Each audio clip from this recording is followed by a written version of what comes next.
Kejaksaan Agung atau Kejagung sebelumnya telah memanggil sejumlah pimpinan perangkat daerah di Bali guna dimintai keterangan terkait pungutan wisatawan asing atau PWA. PWA selama ini dinilai belum mencapai target.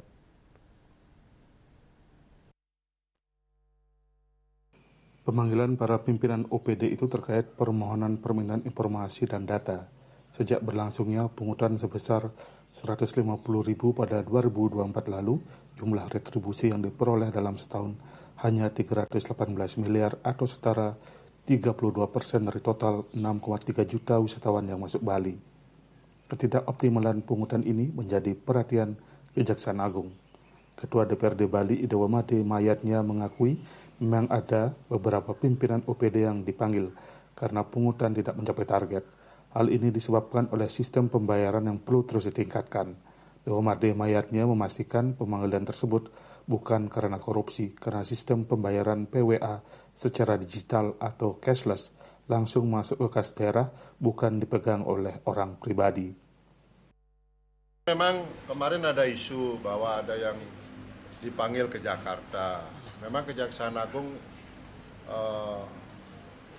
memanggil beberapa kepala dinas di Provinsi Bali.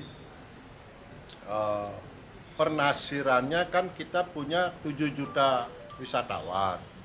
Kalau bayar 150.000 mestinya segini dong, kan gitu.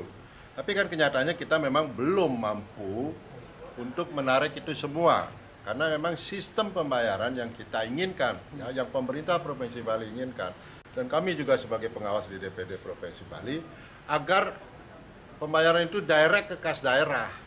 Tidak ada uang cash yang dipegang oleh manusia atau pegawai atau staf atau apa gitu. Nah, kesulitan ini masih kita tadi sudah disampaikan kepada Menteri Hukum akan diberikan fasilitasi. Mudah-mudahan juga di Bandara Ngurah Rai yang kita bisa. Berarti selama ini masih ada. Ditambahkan pihak DPRD Bali sebagai pengawas kini tengah berkoordinasi dengan berbagai pihak terkait serta otoritas Bandara Ngurah Rai untuk memfasilitasi sistem yang lebih mumpuni agar setiap wisatawan asing yang masuk ke Bali dapat membayar kewajibannya dengan mudah dan cepat. Riyaso Bali TV.